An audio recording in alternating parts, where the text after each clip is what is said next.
عرض کی مولا کرم نوازی کر، تیرے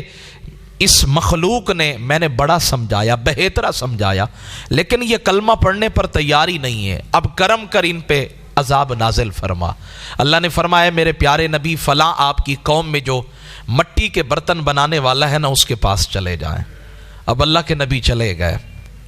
کہا اسے جا کر پیغام دینا کہ جو مٹی کے برتن تم نے بنائے ہیں جنہیں سانچے میں ڈھالا ہے، مٹی کو پہلے چنا ہے، تیار کیا ہے، پھر اس کو گیلا کیا ہے، گارا بنایا ہے، پھر سانچے میں ڈھالا ہے، اور پھر اس کے برتن بنائے اور برتن بنا کے بڑی نفاست سے انہیں آگ پر پکایا ہے، اور جب وہ پکے ہو گئے، مضبوط ہو گئے، تو اب انہیں فار سیل کے لیے رکھ دیا ہے۔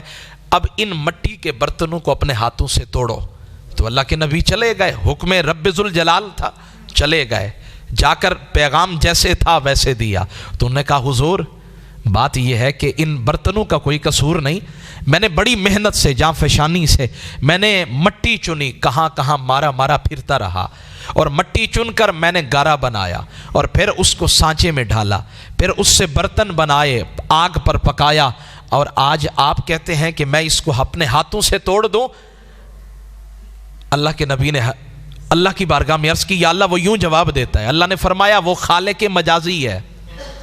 وہ حقیقی خالق نہیں ہے، وہ مجازی خالق ہے، جس نے مٹی سے برتن بنائے ہیں وہ اپنے ہاتھوں سے توڑے، یہ گوارا نہیں ہے۔ میں نے آدم علیہ السلام کی نسل کو اپنے ہاتھوں سے بنایا ہے، میں ان کے اوپر عذاب نازل کر دوں یہ مجھے بھی گوارا نہیں ہے۔ وہ تو مجازی خالق ہے نا، وہ مٹی کا پیدا کرنے والا بھی نہیں ہے، آگ کا پیدا کرنے والا بھی نہیں ہے، اور پھر اس برتن کو رنگ اور روپ دینے والا بھی نہیں ہے۔ تو اس کا دل اتنا دکھ رہا ہے کہ اپنے ہاتھوں سے برتن توڑے، اسے یہ پسند نہیں ہے، اور یہ تو میری مخلوق ہے، یہ تو میرے رحم و کرم پر ہیں، اگر میں ان پر عذاب نازل کر دوں پھر ان کا مددگار کون ہے، ان کے اوپر رحم کرنے والا کون ہے؟ اللہ فرماتا ہے عالم الغیب والشہادۃ هو الرحمن الرحیم۔ دنیا کے دروازوں پہ جاتے ہو، ایک دفعہ قرضہ مانگا دے دیا، لیکن کہا پہلے وقت بتا دو کب لوٹاؤ گے،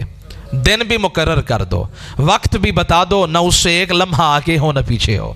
پھر برداشت نہیں ہوگا، جتنے دن تم کہو گے میں دینے کے لیے تیار ہوں مہلت، لیکن جو وقت مقرر ہوگا اس سے آگے پیچھے اگر تم کرو گے تو پھر مناسب نہیں ہوگا۔ یہ قرض دے کر پھر یہ معین کیا جاتا ہے، کرنا چاہیے، لیکن اللہ فرماتا ہے مجھ سے جتنا مانگو گے میں دیتا جاؤں گا۔ فرمایا جو مجھ سے مانگتا نہیں ہے میں روٹھ جاتا ہوں، میں ناراض ہو جاتا ہوں، جو مجھ سے مانگتا ہے فرمایا میں خوش بھی ہوتا ہوں، راضی بھی ہوتا ہوں، اور عطا بھی فرماتا ہوں۔ تو فرمایا خطائیں بھی دیکھتا ہے، عطائیں بھی کم نہیں کرتا، معلوم نہیں وہ مجھ پہ اتنا مہربان کیوں ہے۔ جواب آتا ہے مہربان اس لیے ہوں کہ وما کان اللہ لیعذبہم وانت فیہم، حبیب جو آپ میں موجود ہیں، اس لیے میں ان پر مہربان ہوں۔ آگے چلیے